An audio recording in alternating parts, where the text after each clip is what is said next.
want to talk a little bit about Vaush. And listen, I've heard this guy's name a lot, but I don't know a ton about him. I know that he's been accused of, being into underage stuff. And I want to show you this graphic that I made in his honor because I watched a debate with him and Dave Smith. And I got to say, Dave Smith has emerged as literally one of my favorite people in the universe. Dave Smith is such a G. This guy, I can't say enough good things about him. He just intellectually is one of the best,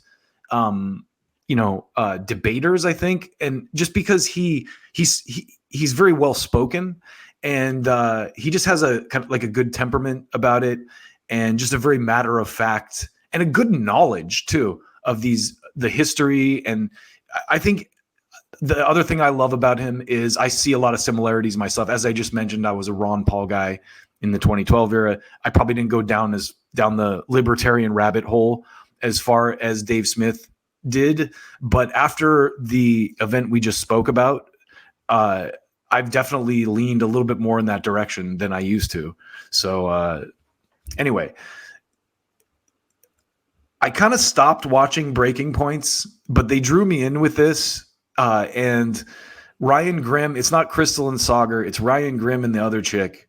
But I think we're just going to freestyle a little bit and talk about these clips. So in this first clip, it's basically Dave responding to Vaush's argument about Vaush is basically trying to make a justification for the Ukraine war. And I just want to preface this by saying, this is the thing, the first phrase that popped into my mind when I heard Vaush speak was pseudo-intellectual. It's like PSEUDO intellectual. And if you know what that means, let's Google it real quick. I don't even want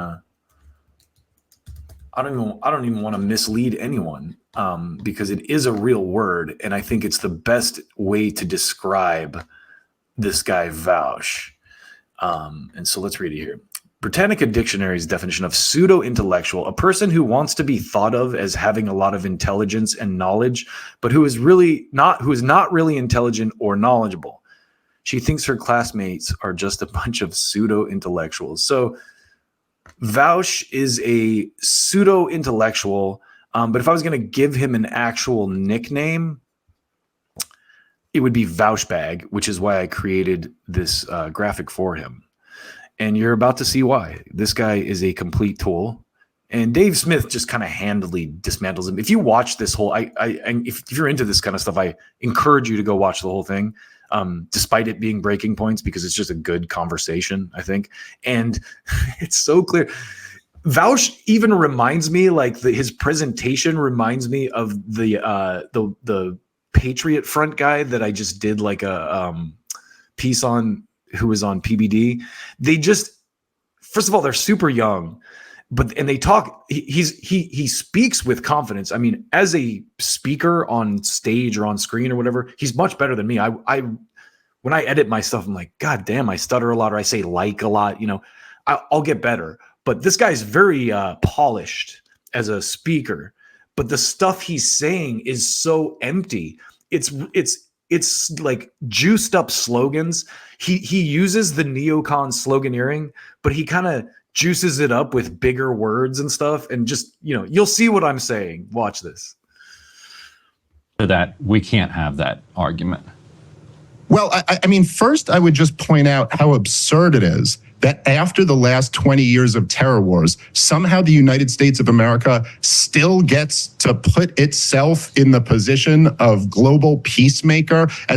So basically, to just give you the back, because I didn't clip all this, but Vaush's argument for why the Ukraine is good is we have to stop Putin from taking over Europe for freedom and democracy. The typical bullshit argument, but said with big words. If our major concern is that bigger nations can bully smaller nations, I mean, over the last 20 years, there's been no greater purveyor of violence than the United States of America, who has imposed its will on tiny, helpless nations across the world.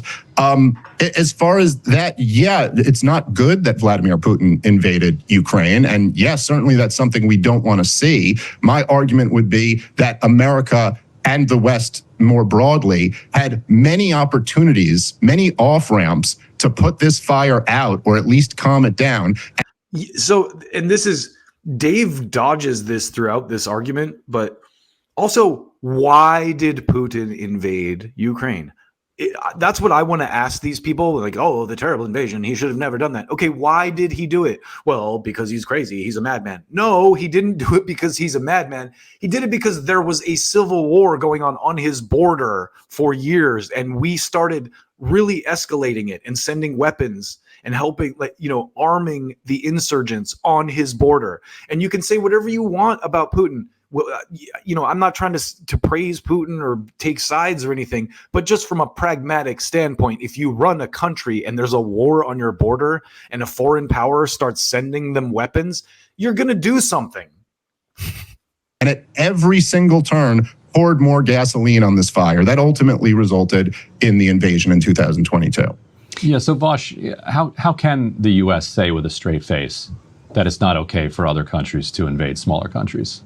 Well, I think it's kind of a cowardly non-argument, because I'm not arguing in favor of the moral superiority of the United States. That'd be a ridiculous position for me to take. This guy is such a fucking bag. Taking sides like, you know, waving banners. There are two levels to this when it comes to agency. We're concerned about the broader socioeconomic and geopolitical context that.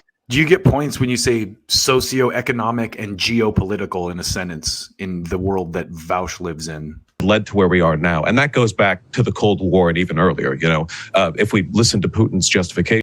So far, he's been talking for like 30 seconds and hasn't said anything at all.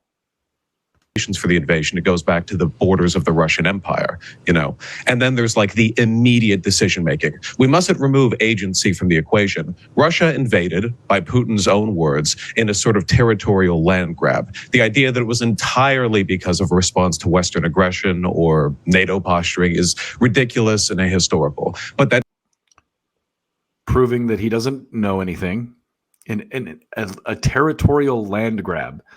If that was a territorial land grab, they could have took a lot more than they did. Now, I don't disagree with that either, but the whole Crimea thing, that's Russia's port to the sea. So they took that back in like 2014. And back then the neocons were egging Obama on to do something about it. And to Obama's credit, he was measured about it. He didn't escalate. He kind of laid back. And I remember distinctly the neocons on Fox News and the right giving him shit about that and calling him a pussy for not trying to fight Putin. A better definition for Vaush than you think that's better than Vaushbag? I think Vaushbag is kind of cute and clever, man. Come on. It's fitting too. doesn't mean the West isn't responsible for helping to create the situation we're at now. We have to. So he just talked in a complete circle right there. He's like, we shouldn't wave flags and blah, blah, blah. I'm not saying that America is perfect, but that doesn't mean that we balance these two justifications.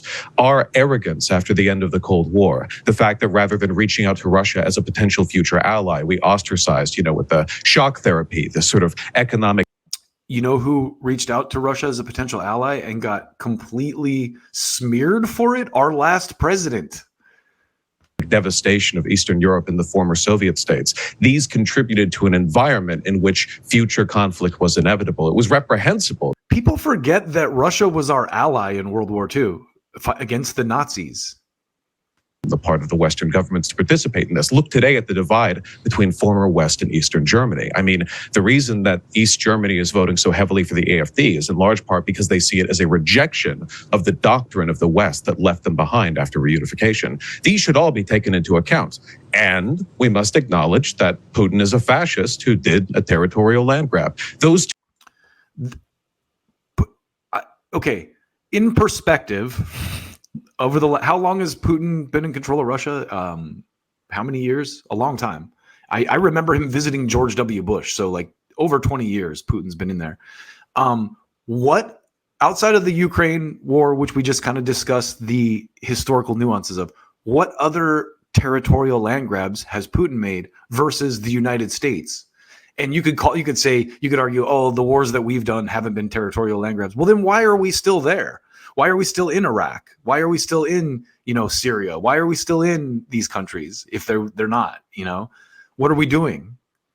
So that the idea that, and again, I have to say this for dummies, I'm not advocating that Putin is the good guy or a good guy. These are very nuanced situations, but we do not have the moral authority to point at anyone and go, oh, you guys can't do that. You can't just go into another country and do shit like that.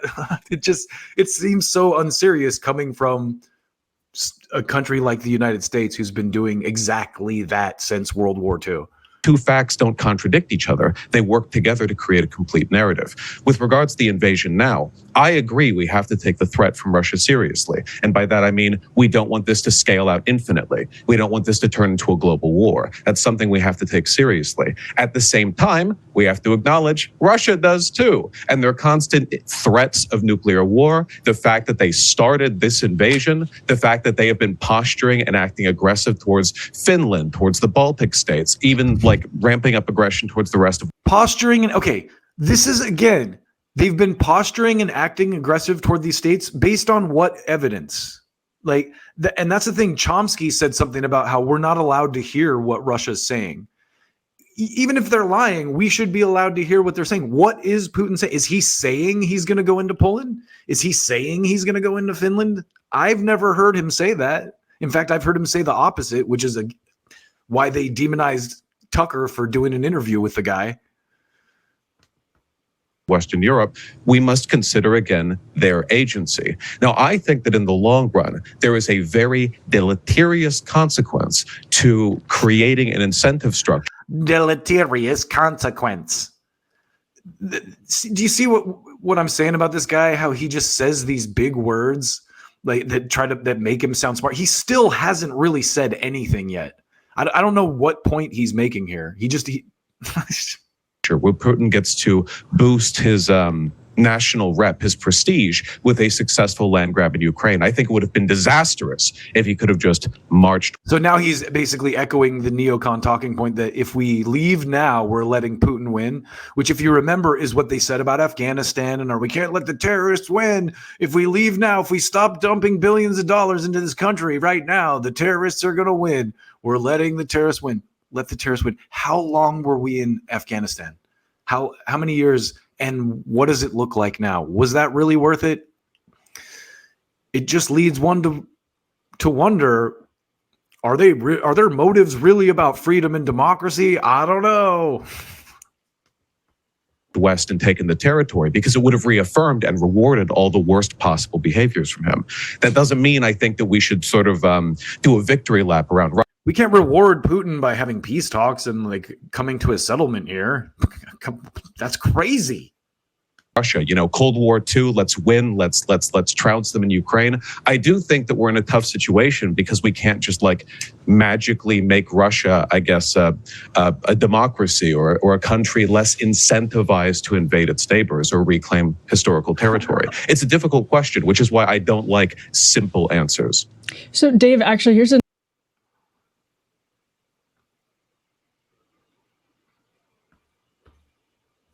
what is this guy talking about? Again, we do not have the moral authority to go after a country like Russia. And look at historical precedent.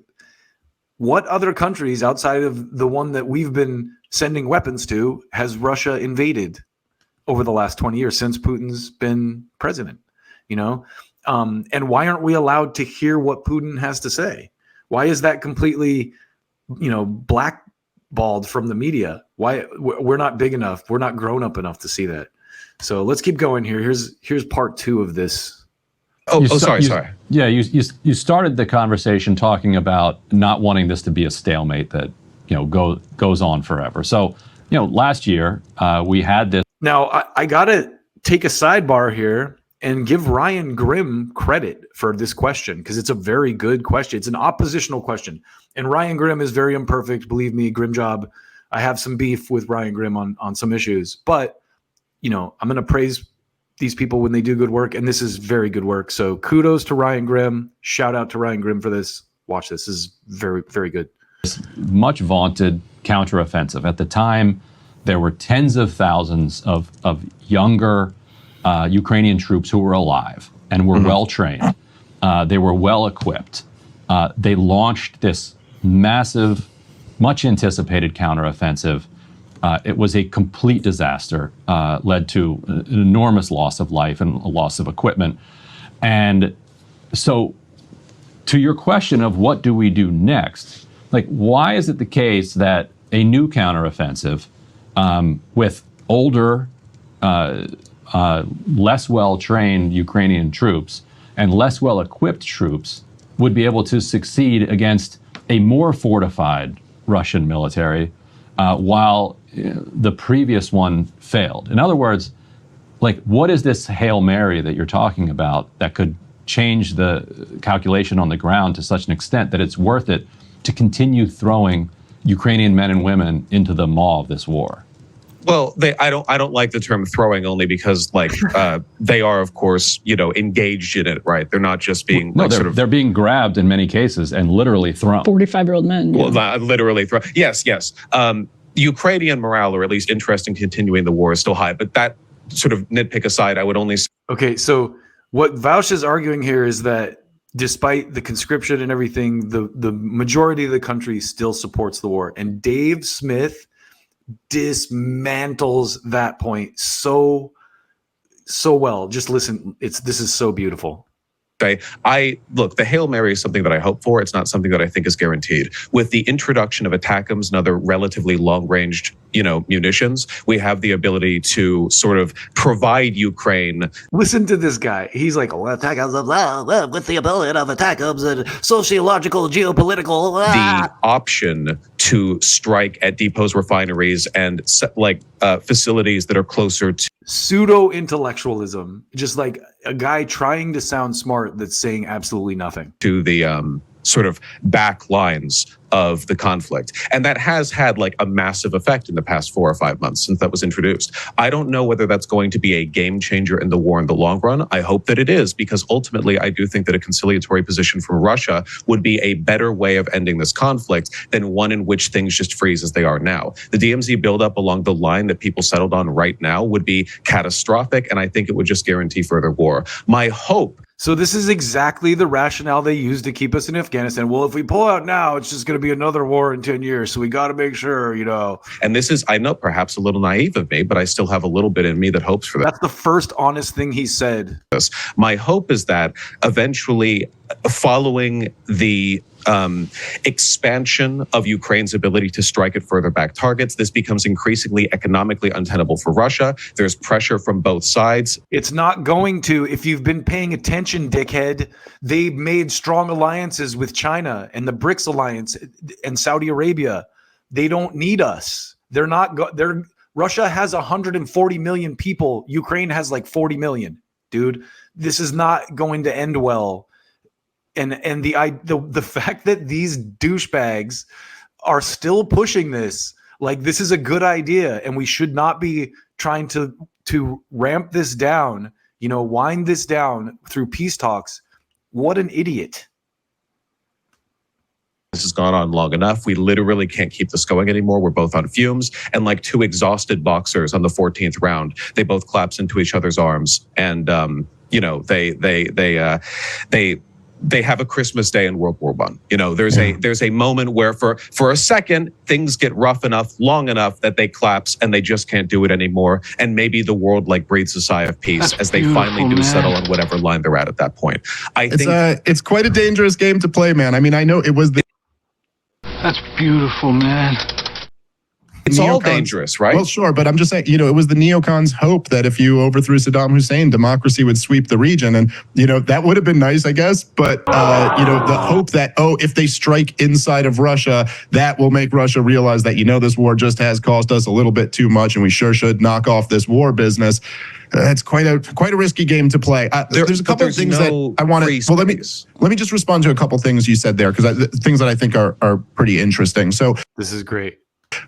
Number one, just a couple points of correction. I mean, I know I said it was a good point in jest, but no, it's not true that every dollar that goes to Ukraine is a dollar that doesn't go to Israel. I mean, as you know, we print money out of thin air, and the U.S. government is quite fine to spend well beyond its means. So no, they can deficit finance through fiat currency both of these wars at the same time. Now, what that's going to do to our dollar? Equipment too, not just money. Sure. Yeah, no, mostly we're just bribing the military-industrial complex and sending old weapons over there. However, there is, as you brought up the talk of agency before, it is true that individuals have agency. It's also true that there's such a thing as moral hazard. So if I were to just say, I'll start giving, hey, Ryan, I'm going to start giving you $1 million a month.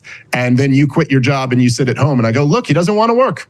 He doesn't want to work. He wants to stay home. He doesn't want to do it. It's like, well, yeah, okay, there is some truth to that, but might that have, the Ukrainians just want to fight. Okay, but might that have something to do with the blank check that they've received from the world? So just completely Vaush tried to paint this picture of, well, the Ukrainians largely support the war, even though they're being conscripted, and Dave just completely dismantled that. He's like, yeah, of course, it's a lot easier to support a war when you have someone sending you millions and millions of dollars. The whole point here, right, is that, and this is true with Israel and with Ukraine, what happens is that when the biggest bully in the history of the world, the U.S. empire, says, we got your back, people get a lot braver than they otherwise would. If Israel didn't have unconditional support from the United States of America, they'd be forced to make a deal with some of their neighbors. And same with Ukraine. You say like, oh, if the war ended, Ukraine would just be ready to fight Russia again in a few years without our backing? Without us arming them, without all of Europe behind them? No, they wouldn't, because they know it's a fight they couldn't possibly win. Dave, what's a riskier game to play? I mean, I think I know what your answer would be to this, but what's a riskier game to play? Is it allowing Putin to expand unchecked, just to go back to the argument that Vaush made earlier, or is it, escalating the war? It seems as though there are risks in both scenarios, and why is one riskier than the other at this point? Well, look, I mean, okay, so the biggest risk that, again, as I mentioned at the beginning, we should all be concerned about is the potential of nuclear war.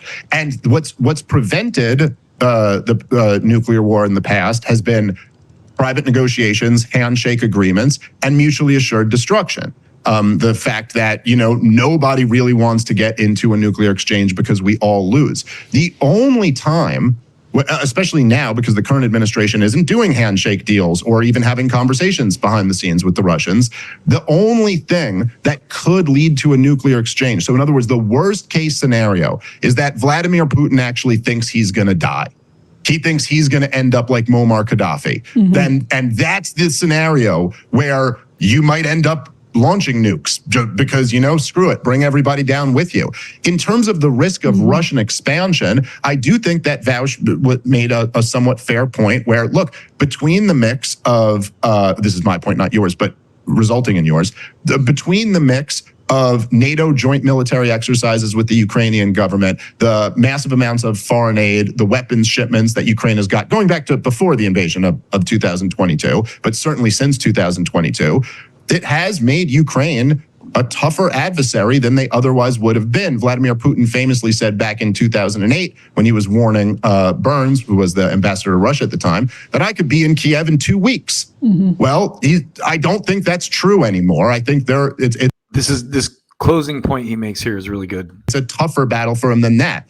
But then also, you think because he ends up getting the eastern part of Ukraine, that he's moving on Poland after that? I just think there's absolutely no reason to think that that's the situation. I don't think the bottom line is that he's right next to Poland, it seems like, given the history of NATO and everything else, that's pretty dangerous too. So he goes on to make the point that if these countries that we're arming had to deal with these problems on their own without a massive force behind them, they would probably be more inclined to make peace. Ukraine would be more inclined to negotiate and come to a deal if they didn't have us be. I mean, he made that point very clearly, but this guy is a war advocate and a guy who just, like I said, I didn't know much about him before this, and I understand why now, because he's not serious in any way. He's a pseudo-intellectual who just talks in circles and basically makes the same points that the corporate press makes in bigger words and on a live stream. So